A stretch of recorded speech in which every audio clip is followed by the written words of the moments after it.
Le Seigneur est mon berger, je ne manquerai de rien. Psaume chapitre 23, verset 1. Le Seigneur est mon berger, je ne manquerai de rien. Psaume chapitre 23, verset 1. Le Seigneur est mon berger, je ne manquerai de rien. Psaume chapitre 23, verset 1. Bonjour bien-aimés, que Dieu vous bénisse. C'est l'heure de la prière et de la repentance. Prions ensemble en ce lundi 31 mars 2025, Seigneur, à cette heure du jour. Nous venons te remercier pour ta présence et te confier la suite de cette journée. Père Céleste, merci pour la force et la paix que tu nous as donnée jusqu'à maintenant. Nous te remettons la suite de cette journée, nos pensées, nos préoccupations et nos actions. Donne-nous la sagesse, la patience et la persévérance pour accomplir ta volonté, que chaque geste et chaque parole soit empreint de ton amour. Ta parole nous encourage. Le Seigneur est mon berger, je ne manquerai de rien. Psaume chapitre 23, verset 1. Bien-aimé, si tu n'as pas encore reçu le Seigneur Jésus-Christ dans ta vie comme ton sauveur personnel, et si tu veux le faire aujourd'hui, bien-aimé, tu peux prendre la position qui honore ton Dieu et nous allons t'aider dans la prière. Tu vas répéter cette parole, cette prière. Tu vas répéter après moi chaque phrase de cette prière. Seigneur Jésus-Christ, je reconnais que je suis un pécheur. Seigneur Jésus-Christ, je reconnais que je suis un pécheur. Je te demande pardon de mes péchés, pour mes péchés. Je te demande pardon pour mes péchés. Lave-moi par ton sang. Lave-moi par ton sang. Je veux entrer dans ton royaume. Je veux entrer dans ton royaume. Accepte-moi tel que je suis. Accepte-moi tel que je suis. Je me livre à toi, Seigneur. Je me livre à toi, Seigneur. Brise-moi et donne-moi la vie que tu as prévue pour moi. Brise-moi et donne-moi la vie que tu as prévue pour moi. Je t'accepte dans ma vie comme mon sauveur personnel et mon Dieu.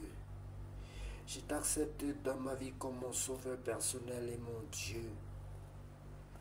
Remplis-moi de la puissance de ton Esprit Saint pour m'apprendre à marcher selon ta volonté et non la mienne. C'est au nom de Jésus-Christ que j'ai ainsi prié. Amen. Bien-aimé, si tu as fait cette prière de tout ton cœur, sache que le Seigneur est auprès de toi, il est en toi, il est sur toi désormais, il est avec toi. Tu es désormais appelé enfant de Dieu dans les royaumes des cieux. Les anges de l'Éternel ont l'obligation de veiller sur toi tant que tu les respectes et que tu crains Dieu bien-aimé. Sois béni et sois la bienvenue dans la famille, dans la grande famille du Seigneur Jésus-Christ. Nous allons lire la parole de Dieu, bien-aimé. Si tu as reçu dans le Seigneur Jésus-Christ, sache que la parole, la nourriture que tu dois manger, qui est appelée nourriture spirituelle, c'est la parole de Dieu pour nourrir ton âme et grandir et connaître la croissance spirituelle. Tu ne peux pas connaître la croissance autrement, bien-aimé. La croissance spirituelle, si tu mets la parole de Dieu de côté. Et pour enrichir ces moments, nous allons donc lire la parole de Dieu dans le livre d'Apocalypse, chapitre 13. La bête qui sort de la mer. Ensuite, je vois une bête qui sort de la mer. Elle a 10 cornes et 7 têtes. Sur chaque corne, il y a une couronne et sur chaque tête, il y a un nom qui insulte Dieu.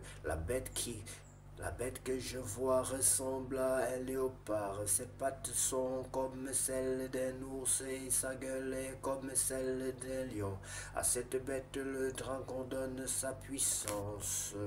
Son siège royal est un très grand pouvoir. L'une des têtes de la bête semble blessée à mort, mais maintenant sa blessure est guérie. Alors toute la terre admire cela et elle suit la bête. Tout le monde adore le dragon parce qu'il a donné le pouvoir à la bête. Il adore aussi la bête en disant qui est comme la bête, qui peut lutter contre elle. La bête reçoit l'autorisation de dire des paroles pleines d'orgueil et des insultes contre Dieu. Elle reçoit le pouvoir d'agir pendant 42 mois. La bête se met à insulter Dieu. Elle insulte le nom de Dieu, le lieu où il habite et aussi les habitants du ciel. Elle a le pouvoir de faire la guerre à ceux qui appartiennent à Dieu et de les vaincre. Elle reçoit le pouvoir sur toutes les tribus, sur tous les peuples, sur les gens de toutes langues et sur tous les pays. Tous les habitants de la terre vont l'adorer, sauf ceux qui ont leur nom écrit dans le livre de vie.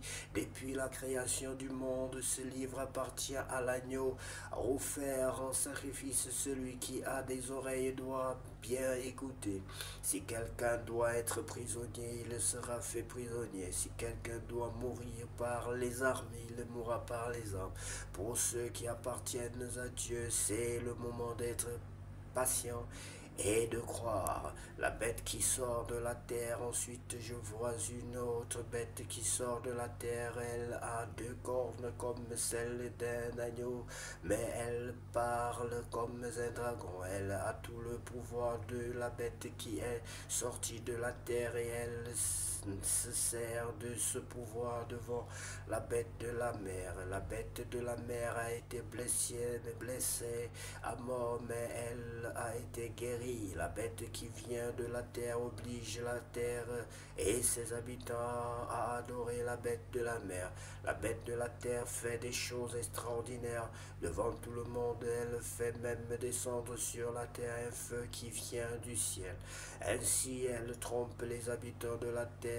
En effet, elle a reçu le pouvoir d'accomplir ces choses extraordinaires devant la bête de la mer. Elle demande aux habitants de la terre de faire une statue de la bête de la mer. Une lance avait blessé cette bête-là, mais elle est bien vivante. La bête de la terre reçoit le pouvoir de donner la vie à la statue de cette bête.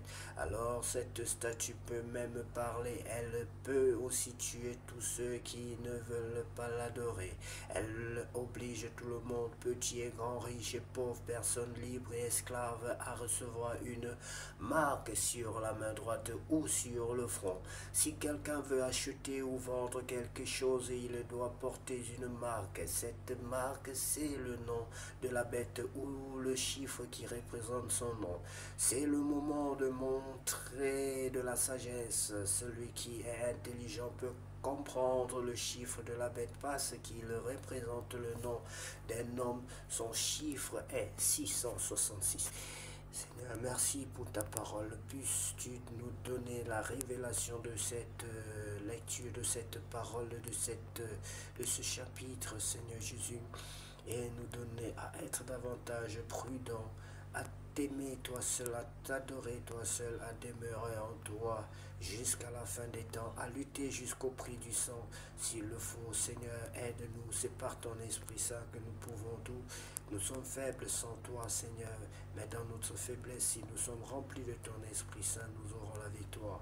Béni sois-tu, Père Céleste, au nom de Jésus-Christ, car toi seul revient la gloire, la puissance et l'honneur pour tous les siècles. Amen. Bien-aimé, que cette journée soit la plus belle de toutes les journées déjà passées sur cette terre.